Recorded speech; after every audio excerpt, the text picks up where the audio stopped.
Sarah Thompson sat in the office of Whitmore and Associates, a respectable law firm situated in the heart of London. The air was thick with the scent of polished wood and old paper. She fidgeted nervously, glancing occasionally at the somber-looking lawyer across the oak desk. "Miss Thompson," began Mr. Whitmore, adjusting his spectacles, "you are the sole heir to your great-uncle's estate, Blackwood Manor.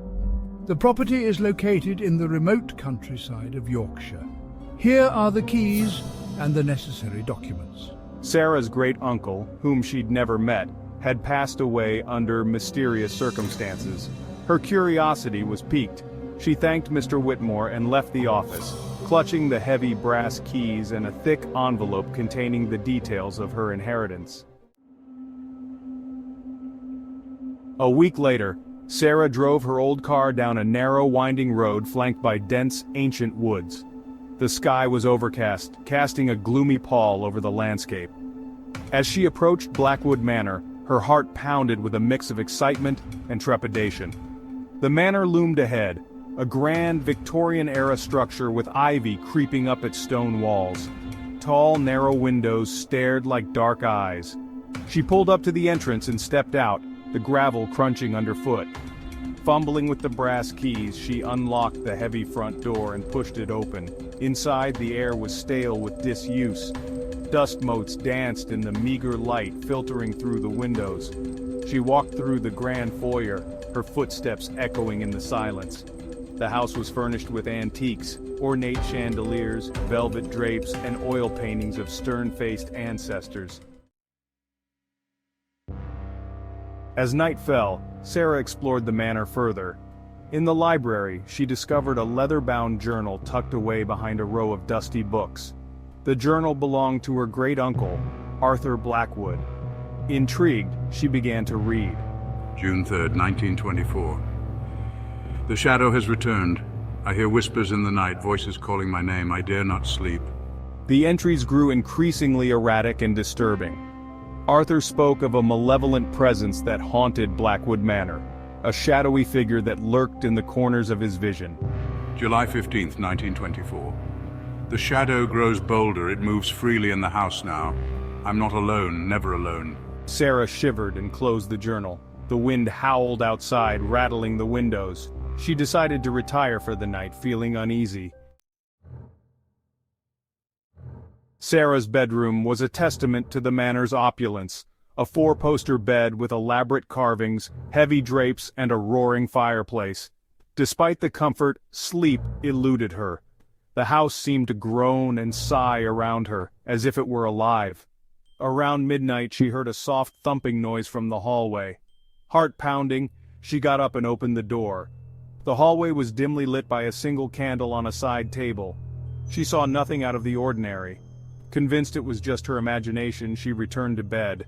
As she lay there on the cusp of sleep, she felt a weight press down on the mattress. Terrified, she turned her head and saw a dark humanoid shadow looming over her, its eyes glowing faintly red. Frozen with fear, she couldn't scream or move. The shadow whispered in a voice like rustling leaves, "Leave this place." It vanished as suddenly as it had appeared, leaving Sarah breathless and shaking. She spent the rest of the night wide awake, staring at the ceiling. Determined to uncover the truth, Sarah spent the next day researching her great-uncle's life. She found letters and old records in the study, revealing that Arthur had been an archaeologist who'd brought back an artifact from an expedition in Egypt, a black polished stone inscribed with hieroglyphics. In a letter addressed to a colleague, Arthur wrote, "The stone holds a curse. It brings darkness to those who possess it. I cannot rid myself of it. It has bound itself to this place." Pause 2s. Sarah realized the shadow must be tied to the stone. Desperate to end the haunting, she searched the manor for the artifact. After hours of scouring the house, she found a hidden compartment in Arthur's desk, containing the cursed stone wrapped in cloth. Pause 3s. Sarah's hands trembled as she unwrapped the cloth, revealing the stone's smooth, dark surface. The hieroglyphics seemed to shimmer in the dim light, emanating an unsettling energy. She knew she had to find a way to break the curse and free the manor from its grasp. Pause 2s. With renewed determination, Sarah decided to visit the local library. hoping to find ancient texts or historical records that could help her decipher the hieroglyphics and uncover a way to lift the curse. As she prepared to leave, she felt a chill run down her spine, as if the house itself was watching her every move. Pause 2S. The journey to uncover the secrets of the cursed stone had just begun, and Sarah knew she had to be brave. The fate of the manor, and perhaps her own life, depended on it. Pause 2S. To be continued. That night, armed with the stone, Sarah returned to the manor with a sense of urgency and dread.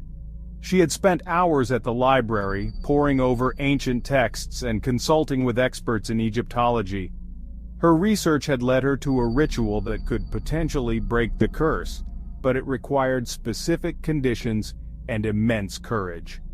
Pause 2S. The instructions were clear. She needed to perform the ritual at the stroke of midnight, in the same room where the stone had been hidden for decades. She gathered the necessary items: a bowl of salt, a candle, and a piece of parchment with the ritual's incantation written in both English and the ancient hieroglyphics. Pause 2S. As the clock struck 12, Sarah lit the candle and placed the stone in the center of the room. The shadows seemed to grow darker, and a cold wind howled through the manor, as if protesting her actions. She sprinkled the salt in a circle around the stone and herself, creating a barrier between her and the malevolent energy she could feel emanating from the artifact. Pause 2S. With a steady voice, she began to recite the incantation, her eyes fixed on the shimmering hieroglyphics. The air grew thick, and the candle's flame flickered wildly. The stone seemed to pulse with a dark energy, fighting against the power of her words. Pause 3S. Suddenly, the room was filled with a blinding light, and Sarah felt a force pushing against her, trying to break her concentration. She clenched her fists and continued the incantation, determined to see it through. The shadows swirled around her, and the temperature dropped even further, but she held her ground. Pause 2S. Finally, with one last powerful utterance of the ancient words, the light exploded, and the room fell silent. The stone lay still, its dark surface now dull and lifeless. Sarah collapsed to the floor, exhausted but relieved. The curse had been broken. Pause 2S.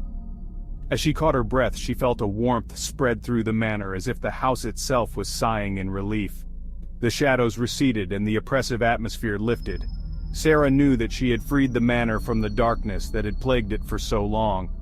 Pause 2S. But as she looked at the now harmless stone, she couldn't help but wonder what other secrets lay hidden in her family's past, and what new challenges awaited her in the future. Pause 2S. To be continued.